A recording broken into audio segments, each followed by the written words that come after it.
Andy teaches word-of-mouth marketing at Northwestern University's Middle School of Journalism. He's spoken at events for many organisations, including Interactive Marketing Association, the Association of National Advertising. He's also spoken at many industry events, including AdTech, Measuring Word-of-Mouth, the Ecom Expo, and Blog On. Andy, first and foremost, welcome very much. Can we say good morning and just check out that we can hear each other nice and clear? Can you see me? Yeah, we can see you. Yeah. All right. It's I just walked in with no information. Am I on camera? Am I centered? Fantastic. Well, away you go, sir. We very much look forward to your 15 minutes and then some question time after that. Thank you. All right. I can't. Ah, there we are. I'm not even. Okay. I can see me now on your screen. I'll pull forward here so you get it more. I'm in someone else's office here, so see if that helps. All right, so I'm going to give the world's first 15-minute introduction to word of mouth, and if you can humor me for a few, we'll go right into questions. You guys in front, raise your hands if you can hear me. Okay. Hey, all right. The backs of your heads are lonely. This is going to be tough. There's a 5-second delay. I make a joke and then you laugh. So I'll have to try this. There you go. Okay, here we go. So let me give a 15-minute introduction to word of mouth. Word of mouth marketing to me is about this big idea of happiness. That how can businesses make people happy? How do you get them excited? How do you turn them on so they are absolutely desirous of running out there and telling the entire world how wonderful you are? And it's an interesting concept, and it doesn't fit in your business plan. There's no marketing spreadsheet that talks about strategy to people happy, but it works. So I'll share a couple of my favorite happiness examples. There's a catalog here called Red Envelope. And Red Envelope is a catalog that sells nice gifts, but there are hundreds of catalogs that sell nice gifts. But when you order from Red Envelope, the boxes show up in this gorgeous red wrapping paper with a giant white bow, and it looks like gifts that people give each other on television. And it's so astonishing that when you show up at a wedding shower or a birthday party and hand somebody a red envelope gift, everybody says, "Where did you get that? Where did you get that?" And that's such an interesting question, because normally when you give somebody a gift, they talk about the gift. But with $2 worth of wrapping paper, everyone is talking about the merchant. That little bit of wrapping paper has changed the experience from a buyer or a giver and a recipient talking about how wonderful this gift is to 30 people at this birthday party or wedding shower all discussing what a wonderful merchant it is because of the wrapping paper.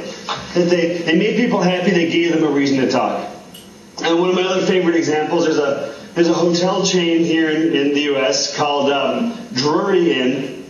Horrible name, it sounds like the Dreary Inn. And it's fine, it's $70 a night, nothing special at all. And when you check into the Drury Inn, there's a little tiny sign next to your telephone that says, "Free phone calls every night you stay at the Drury Inn." And people pick up the phone and they call a friend and they say, "I'm at the Drury Inn, I get free phone calls. I have nothing to say to you,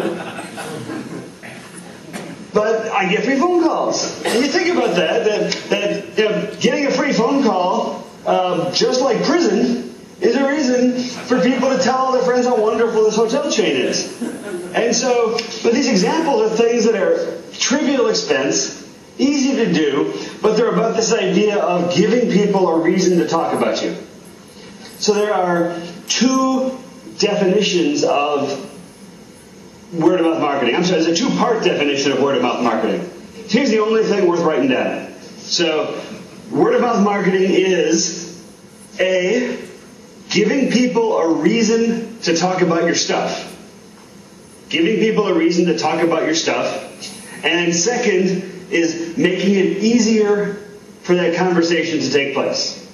Giving people a reason to talk, and then making it easier for the conversation to take place. And we tend to get caught up in this second half, that the social networks and viral email and viral video and all these technologies that we're focused on are great for scaling up and enlarging the word-of-mouth conversation, but they're not any different. They're not what it's about. That what it's about is that, wow, have you seen this moment that causes people to make a referral?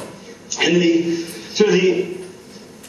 as we go through these examples, like some of the classics here, I'm trying to do my cross time zone international version of these stories. There's a chain of donut restaurants here called Krispy Kreme.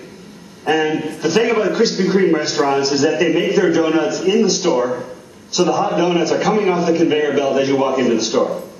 And it's an old brand, but about 10 years ago they started a national expansion. Within about 3 months, they went from unheard of to a major New York Stock Exchange IPO with zero advertising around the one concept that when the neon sign went off in the window, it said "Hot Now," people would grab their friends and rush down the street and run into a Krispy Kreme to get these delicious hot donuts.